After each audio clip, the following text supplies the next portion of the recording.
The Passion of our Lord Jesus Christ according to Matthew. When morning came, all the chief priests and the elders of the people made their plans against Jesus to put him to death. And they bound him, and they led him away to be handed over to Pilate, the Roman governor.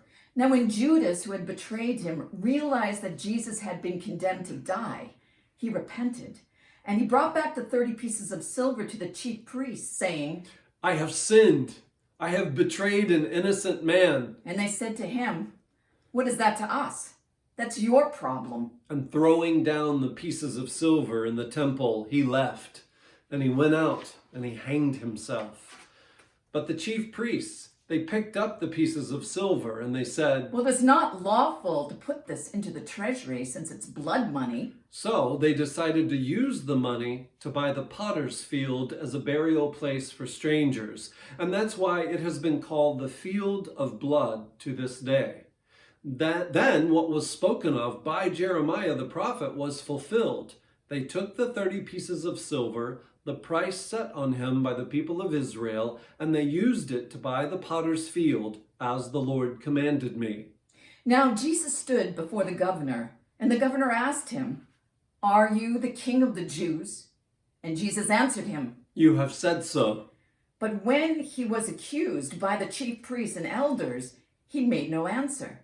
Then Pilate said to him, Don't you hear how many things they testify against you? But he gave no answer, not even to a single charge, to the great amazement of the governor. Now, it was the governor's custom to release one prisoner to the crowd each year during the Passover celebration, anyone they wanted. And this year they had a notorious criminal in prison, a man named Barabbas.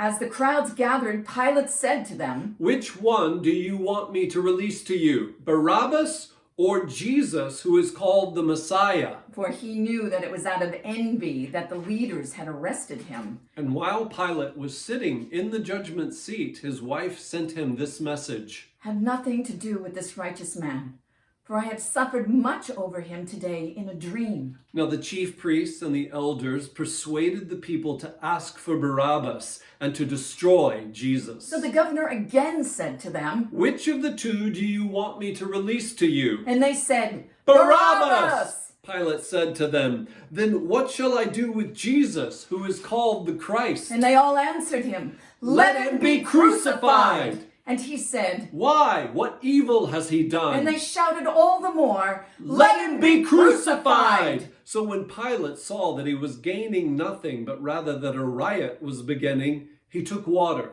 and he washed his hands before the crowd, saying, I am innocent of this man's blood. See to it yourselves. And the people all answered, His blood be on us and on our children.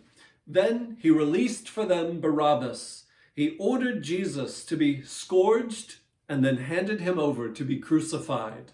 The governor's soldiers took Jesus with them into the praetorium, and they gathered the whole company of soldiers before him.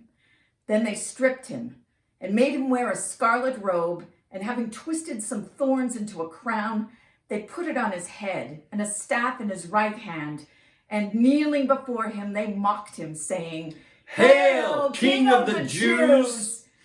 And they spat on him, and they took the staff, and they struck him on the head again and again. And after they had mocked him, they stripped the robe off of him, put on his own clothes, and led him away to crucify him.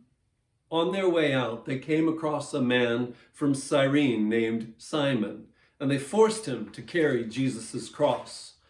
And when they had reached a place called Golgotha, that is, the place of the skull, they gave him wine to drink mixed with bitter gall, and when he had tasted it, he refused to drink it.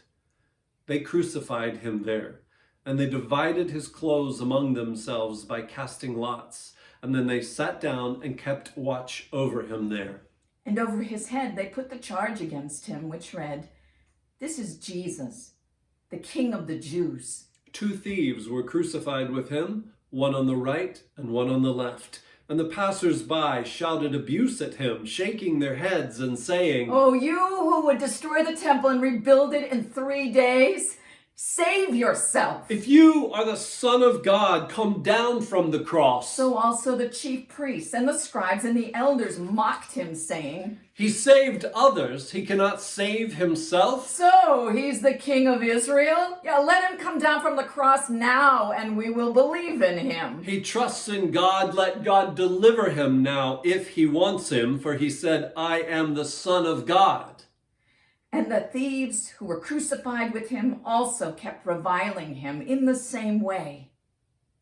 From noon onward, darkness came over the whole land until 3 p.m. And about 3 o'clock, Jesus cried out in a loud voice, Eli, Eli, lama sabachthani. that is, My God, why have you forsaken me?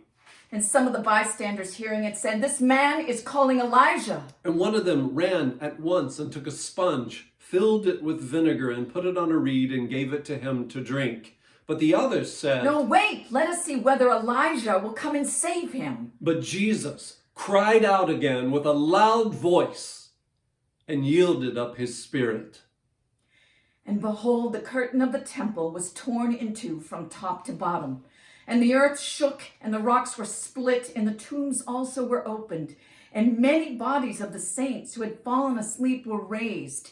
And coming out of their tombs after his resurrection, they went into the holy city and appeared to many. The centurion and the men with him keeping watch over Jesus feared greatly when they saw the earthquake and all that was happening. And they said, Truly, this man was the Son of God.